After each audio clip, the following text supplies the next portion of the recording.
ଭାଇ ଭିଡିଓ ଦେଖିକି ଆସିଥିଲୁ ଜସ୍ମିନ ତାଳ କାଳେ ଫାଇନାନ୍ସ ଦଉଛନ୍ତି ଆମ ପାଇଁ ଦିଅ ଗୋଟେ। ଓ ଭାଇ କିଛି ଟେନସନ ନାହିଁ, ଆପଣ ଯେହେତୁ ମୋ ଦୋକାନକୁ ଆସିଛନ୍ତି ମିଳିବ, ସବୁ କିଛି ମିଳିବ। ଏ ଭାଇ ଆପଣଙ୍କର ଜସ୍ମିନ ତେଲ ଆସିଗଲା। ଆଉ ଭାଇ ସମସ୍ତଙ୍କର ଫାଇନାନ୍ସ କରୁଛନ୍ତି, ଆମର ବି ଫାଇନାନ୍ସ ଟିକେ କରିଦିଅ। ଆପଣ ଭାଇ ଜମା ଟେନସନ ନିଅନ୍ତୁନି, ଆପଣ ଯେହେତୁ ମୋ ଭିଡିଓ ଦେଖିକି ଆସିଛନ୍ତି ତ ମୁଁ ଆପଣଙ୍କୁ 0 ଡାଉନ ପେମେଣ୍ଟ ରେ ବି ଦେଇଦେବି, ଆପଣ ଜମା ଟେନସନ ନିଅନ୍ତୁନି। କଣ 0 ଡାଉନ ପେମେଣ୍ଟ କରିଦେବେ? ବାହ, ଆହୁରି ତ କେତେ ଭଲ କଥା, ମୋ ପାଖରେ ବି ପଇସା ନଥିଲା। ଭାଇ ଆପଣ ଜମା ଟେନସନ ନିଅନ୍ତୁନି, ବାସ୍ ଖାଲି ଆପଣଙ୍କର ଆଧାର କାର୍ଡ ଟା ଦିଅନ୍ତୁ, ଆପଣ 0 ଡାଉନ ପେମେଣ୍ଟ ରେ ବି ନେଇପାରିବେ। ଆଉ ଭାଇ ମୁଁ ତ ଆଧାର କାର୍ଡ ଆଣିନି, ଫଟୋ ଅଛି ମୋବାଇଲରେ, ହେଇଯିବ? ହଁ ଭାଇ ନିଶ୍ଚିନ୍ତ ନିଶ୍ଚିନ୍ତ, ବାସ୍ ଖାଲି ଆପଣଙ୍କର ଆଧାର କାର୍ଡ ର ନମ୍ବରଟି ଦରକାର। ଭାଇ ସବୁ ନେଲୁ, ଗିଫ୍ଟ ନାହିଁ?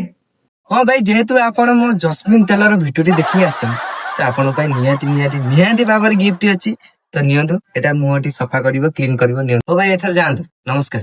ଆଉ ଭାଇ ଭିଡିଓ ଦେଖିକି ଏତେ ବାଟରୁ ଆସିଥିଲୁ, ତାପରେ ଏଇ ଗୋଟିଏ ଗିଫ୍ଟ? ଭାଇ ନିହାତି ନିହାତି ନିହାତି ଭାବରେ ଆପଣଙ୍କ ପାଇଁ ଏକ ସୁନ୍ଦର ଗିଫ୍ଟ ଅଛି, ତ ନିଅନ୍ତୁ।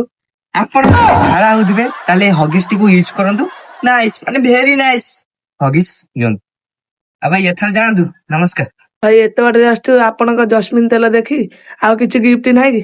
ହଉ ଭାଇ ଯେହେତୁ ଆପଣ ମୋ ଜସ୍ମିନ ତେଲ ଭିଡିଓ ଦେଖି ଆସିଛନ୍ତି ତ ସେଥିପାଇଁ ଆପଣଙ୍କ ମାଣ୍ଡୁ ଯଦି ପାଡ଼ି ଦିଅନ୍ତି ରାତିରେ ତ ଏଇଟା ରୁମ୍ ସ୍ପ୍ରେ, ଏଇଟା ରୁମ୍ ରେ ପକେଇକି ଶୋଇବେ, ବହୁତ ଭଲ ବାସ୍ନା ହବ। ଭାଇ ଏଥର ଯାଆନ୍ତୁ। ହଉ ଭାଇ ଠିକ ଅଛି, ଏତେ ଗିଫ୍ଟ ତ ଦେଲେଣି, ଆମ ପୁରା ମନ ଶାନ୍ତି ହେଇଗଲା। ହଉ ଆମେ ଯାଉଛୁ ଏଇ ଛକ ଆଉ।